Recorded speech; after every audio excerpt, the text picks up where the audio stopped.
Boker Tov,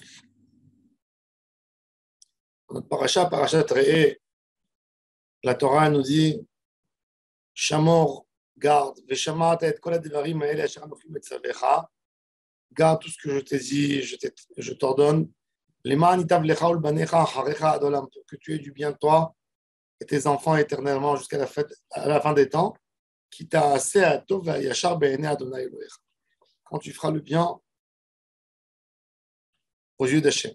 Même dans Parashat Vaïtranan, il est écrit Va'asita hayashar ve'atov be'enei Hashem le'ma'an itav lecha.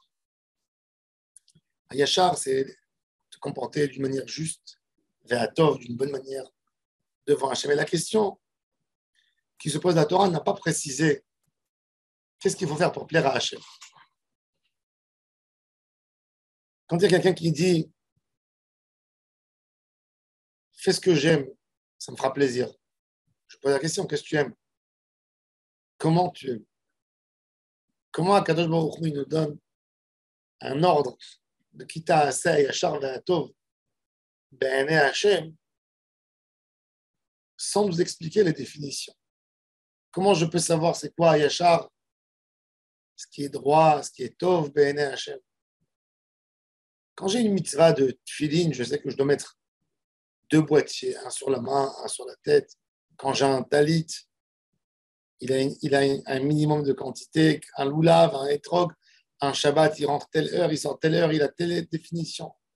Mais c'est quoi cette mitzvah de Kita Aseh Hayashar Ve'atov Be'enei Hashem? Et en réalité, c'est des mitzvot sur l'individu qui doit penser à Hashem. Le Kita Aseh Hayashar Ve'atov, c'est différent entre chaque homme. Il y a un homme que pour lui c'est Hayashar et pour l'autre c'est pas Hayashar. La Gemara elle donne un exemple. La Gemara raconte sur un rave qui avait besoin de débarrasser sa cave à vin et de l'amener dans un autre endroit. Il a déménagé ou il a pris une autre cave. Et il a pris des employés pour déplacer le vin. Et ils sont venus avec tous leurs logiciels, les fils, etc. À un moment, ils ont pris un gros tonneau de vin et ils l'ont déplacé avec beaucoup de vigilance. Et au milieu de la route, tout d'un coup, le grand tonneau, hop, il s'ouvre en deux et tout le vin se verse. Le rave était paniqué. Parce qu'on fout une fortune, quelques centaines de litres qui vont comme ça, perdus. Et le rave les a convoqués au tribunal. Je vous ai chargé de mission de me déplacer le tonneau. Vous êtes venu, vous avez vu le tonneau, vous avez vu que vous avez la capacité de le déplacer. Maintenant, vous l'avez cassé au milieu. Il faut payer le vin. Le Bédine a envoyé des gens pour voir les conditions, les choses. Et ils ont vu que ça ne venait pas de leur faute. Donc, ils leur ont dit qu'ils n'ont pas besoin de payer le vin, les frais. Et avant que le rave il sort du tribunal, il a perdu. Il y a le Dayan qui l'appelle, il lui dit tu les as payés? Il dit quoi, je vais les payer? La mission n'a pas été accomplie. Ils ont perdu une journée de travail. Payez-les. Il a dit mais où vous avez trouvé cette halakha? Où elle est écrite cette halakha? Que vous avez jugé, que vous avez dit qu'ils ne sont pas fautifs, déjà je ne comprends pas. Maintenant vous dites que je dois les payer un jour de salaire. Alors le Rav, il a appelé de côté, il a dit voilà, c'est écrit dans notre paracha, Kita Aseh Atov, Va'yashar Be'enei Hashem. Est-ce que tu penses que ces employés ils sont venus pour te casser? Est-ce qu'ils ont manqué de vigilance? Non. Ça s'est cassé parce que c'est vieux, parce que plusieurs choses. Maintenant, eux, ils ont perdu une journée de travail. Il faut les payer. Le Kita Aseh Hayashar, c'est un ordre sur l'homme de chercher à être juste, même aux yeux d'Hachem. Beaucoup de fois, un homme, il a un petit litige, ou il a une discussion, il a un désaccord. il a un différend avec son ami.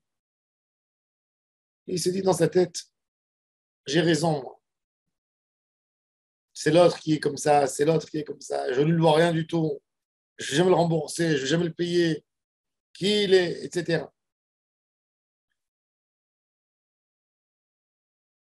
Mais le Béné Hachem, le Kita Asa Yachar Ve'atov Béné Hachem. Est-ce que c'est Yachar Béné Hachem? Est-ce que ce que tu es en train de faire, est-ce que c'est bon aux yeux d'Akadosh Baruch Hu? Est-ce qu'Akadosh Baruch Hu, il est content de ce que tu es en train de faire? Et ça, c'est la chose qui doit nous travailler toujours. Est-ce que Hachem, il est content? Parce que ce paramètre, est-ce que tu aurais fait ça devant Hachem? Tu aurais été devant Hachem, tu l'aurais fait. Avec Hachem, tu aurais fait ce comportement? Non. Ah ben, tu dois prendre ça et le mettre avec tes amis. Le kit Ta'asa Yachar Ve'atov, c'est une boussole pour nous tous.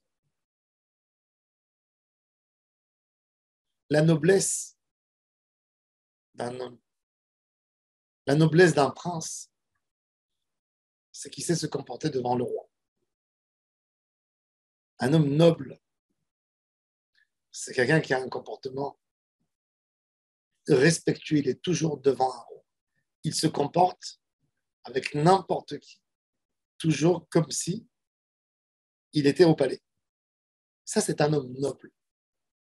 Et on n'a pas besoin de lui expliquer. C'est pour ça que la Torah ne rentre pas dans le cadre de la définition des midotes, le caractère de l'homme. Ne sois pas jaloux. Pas être jaloux à quel point? Petit jaloux, oui. Grand jaloux, non. Petite colère, oui. Grande colère, non. Colère moyenne. Orgueil. Il y a une boussole. Qui t'a assez à tov, ve'ayachar be'anach. Tu aurais fait ça devant le roi. Ce comportement, tu l'aurais. Tu t'aurais. Et ça doit être notre boussole. Le kita asa yachar ve'atov, c'est le plus important de toute la Torah. Parce que c'est ton cœur à toi. Comment tu vas penser? Comment tu vas vivre ta vie? Comment tu vas agir avec une grandeur d'âme? Tu vas te comporter tout petit. Tu vas rapetisser l'autre. Un homme, il peut être sûr des fois dans la vie qu'il est juste. J'ai remis mon conjoint en place. Je lui ai expliqué qui j'étais. Il est sûr qu'il a raison. Mais une troisième personne qui voit ça, il voit. C'est tellement moche la discussion. C'est tellement moche les propos qui ont été dits. C'est tellement moche tout le comportement. Et c'est pour ça qu'on a besoin qu'il t'a assez à Yachar Ve'atov. Pas Be'enecha. Be'ene Hashem. Devant Hashem, tu l'aurais fait.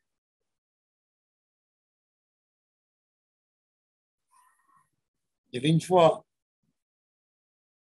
2 garçons à la yeshiva. Et dans la récréation de l'après-midi, ils sont rentrés au Beth Midrash. Et ils ont eu une discussion. Et il y a eu une petite bagarre qui s'est développée. Et il y a un qui a poussé l'autre, l'autre il voulait lui rendre. Et il y a un qui se sauve de l'autre et ils tournent les deux autour de la Teva où il y a le Sefer Torah. Et chacun il bouge, il met des barrages pour que l'autre ne court pas derrière lui. Et il courait, il rigolait comme ça et il s'énervait. Et tout d'un coup, il y a le Rosh Hashiva qui passe à côté. Il entend du bruit, il rentre. Ils sont les deux en train de se bagarrer. Et ils l'ont vu, ils sont devenus blancs. Ils sont restés comme ça. Alors il les a regardés, il a dit continuez. Pourquoi vous vous êtes arrêtés? Alors il a dit si tu trouves que c'est justifié d'aller frapper ton ami, frappe-le devant le Sefer Torah. Frappe-le devant Hachem. Si tu penses que c'est justifié, pourquoi tu t'arrêtes? Parce que je suis là. Ah, c'est-à-dire que si tu t'arrêtes devant moi, donc tu penses que ce n'est pas juste à 100%. Si ce n'est pas juste devant moi, est-ce que c'est juste de le faire devant Hachem? C'est exactement ça là, ce que la Torah elle veut de nous. Ce qui t'a assez à Yachar Ve'atov Be'ene Hashem, fait grandir Hachem, qu'il soit grand. Et pose-toi la question chaque fois. Est-ce que je fais ce qui est bien devant Hachem? Ça, on a besoin de ça, surtout en Ben Adam Lachavero. Pourquoi? Parce que quand on veut faire une halakha, on a des guides pratiques, Baruch Hashem. On a Mishnah Brora. Tu veux apprendre une halakha, tu veux savoir comment faire ta table de Shabbat bien d'après la halakha. Tu as Mishnah Brora, la halakha du Shabbat. Tu apprends bien et tu sais comment elle a l'air une table. Tu sais ce qu'il ne faut pas faire Shabbat. Tu veux t'acheter un loulav, un étrog. Tu prends les halachot de Shulchan Aruch, Mishnah Brora, Kafachai, les décisionnaires là. Comment il doit avoir l'air mon étrog, comment il est cachère, comment il est méouda, comment il faut le prendre, à quel moment. Mais les mitzvot, le quotidien. Combien de temps dans la journée on fait des mitzvot et combien de temps de la journée on vit notre vie. On est à la maison, on mange, on boit, on dort, on parle, on discute, on sort, on travaille. Ça, c'est la majorité du temps. Et là, je suis en plein là-dedans. Alors maintenant, je vais m'arrêter parce que j'ai une discussion. Il y a quelqu'un qui m'a posé une question. Ah, je lui ai dit, attends, je vais aller chercher dans les livres qui peut te répondre. Non, je ne peux pas. Alors là, il y a une boussole qui t'a assez à Tov. Tout d'abord à Tov. Ensuite, va Yachar, ce qui est droit. Ça, c'est ta boussole. Ça, c'est ta boussole, ton émet. Comment il faut te comporter? Mettre toujours Hachem grand, Hachem merveilleux devant moi. Et se dire, comment je me comporterai devant la Shrina. Et ça, c'est toute la Torah. Ça, c'est le plus grand décret de la Torah, c'est là. Parce que ça, cette mitzvah, te quitta assez à Yachar la Tov, Elohecha. Ça part dans tous les domaines de la vie. Ce n'est pas dans un seul domaine. C'est pas rien dans Shabbat, c'est pas rien dans Tzitzit, c'est pas rien dans c'est dans ton comportement de toute l'année, 24 heures sur 24, 365 jours sur. Ça, c'est qui t'a assez à Tova et Shabbat. Malheureusement, souvent, on a tendance à apprendre les halachot, mais à oublier cette partie de qui t'a assez à Shabbat, qui n'est pas moins importante que toutes les autres mitzvot de la Torah. Baruch Adonai Leolam. Amen.